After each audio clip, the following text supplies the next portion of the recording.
দর্শক, খুবই গুরুত্বপূর্ণ একটা খবর অনলাইনে প্রকাশ পেয়েছে। আমি সেটা আপনাদেরকে পড়ে শোনাবো। সেটা হলো, এখন থেকেই ভোটারের দ্বারে দ্বারে ঘুরতে হবে এবং ভোটারের কাছে ভোট চাইতে হবে। এরকম একটা খবর অনলাইনে প্রকাশ পেয়েছে, সেটা আমি আপনাদেরকে পড়ে শোনাবো।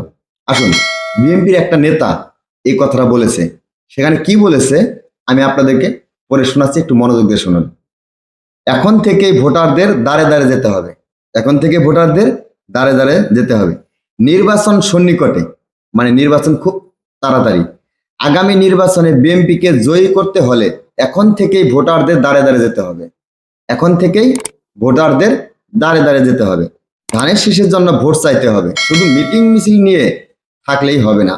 বিএনপি সব কর্মীদের ঘরে ঘরে গিয়ে ভোট চাইতে হবে। আমি কথাটুকু আবারও বলছি। নির্বাচন সন্নিকটে, আগামী নির্বাচনে বিএনপিকে জয়ী করতে হলে এখন থেকেই ভোটারদের দ্বারে দ্বারে যেতে হবে। ধানের শীষের জন্য ভোট চাইতে হবে। শুধু মিটিং মিছিল নিয়ে থাকলেই হবে না। বিএনপির সব কর্মীদের ঘরে ঘরে গিয়ে ভোট চাইতে হবে। শনিবার বিকেলে মাদারীপুর জেলায়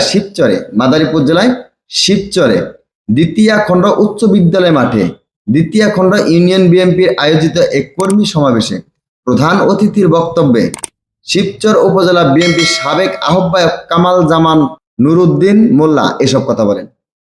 কামাল জামান নুরুদ্দিন এসব কথা বলেন। কামাল জামান মোল্লা বলেন, আমাদের বিরুদ্ধে অনেক গভীর ষড়যন্ত্র চলছে। ফেব্রুয়ারিতে নির্বাচন হবে, তবে নির্বাচন কঠিন হওয়ার সম্ভাবনা রয়েছে। ষড়যন্ত্র মোকাবেলা করতে হবে। আমাদের ঐক্যবদ্ধ থাকতে হবে। নেতাকর্মীদের উদ্দেশ্যে তিনি আরো বলেন, আপনারা মিছিল করেন, সমাবেশে আসেন, তবে এতে আনন্দিত হওয়ার কিছু নাই। আপনারা ধানের শীষকে যদি ক্ষমতায় দেখতে চান, এখন থেকে প্রত্যেক গ্রামে ঘরে ঘরে গিয়ে ভোট চাইতে হবে। প্রতিদিন বাজার ঘাটে গিয়ে ধানের শীষের জন্য ভোট চাইবেন। কোনো কিছু হালকাভাবে নেবেন না। তিনি বলেন, দেশের সর্বস্তরে মানুষ জুলাই বিপ্লবে স্বয়ংক্রিয়ভাবে অংশগ্রহণ করেছিল। আওয়ামী লীগ সরকার থাকাকালীন শিবচরে আসতে পারিনি। আমাকে বিভিন্নভাবে মামলা হামলা দিয়ে দেশে আসতে দেয়নি। গত 16 বছর আমরা কথা বলতে পারি নাই। আমাদের কথা বলতে দেওয়া হয় নাই।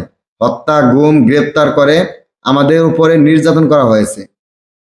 শিবচর উপজেলা কৃষক দলের সাবেক সভাপতি মোহাম্মদ দাদন মোল্লার সভাপতিত্বে এবং কাজী খোকনুজ্জামানের সঞ্চালনায় অন্যদের মধ্যে আরো উপস্থিত ছিলেন বাংলাদেশ জাতীয়তাবাদী দল বিএনপির কেন্দ্রীয় নির্বাহী কমিটির সদস্য কাজী হুমায়ুন কবির, মাদারীপুর জেলা বিএনপির যুগ্ম আহ্বায়ক সোহা হাওলাদার, যুগ্ম আহ্বায়ক মুজিবুর রহমান, মাদারীপুর জেলা বিএনপির সদস্য আতিকুর রহমান, শিবচর উপজেলা বিএনপির সাবেক সাংগঠনিক সম্পাদক আজমল হোসেন, সেলিম খান, শিবচর উপজেলা বিএনপির যুগ্ম আহ্বায়ক শহীদুল ইসলাম, যুগ্ম আহ্বায়ক শাহাদত হোসেন লিটন।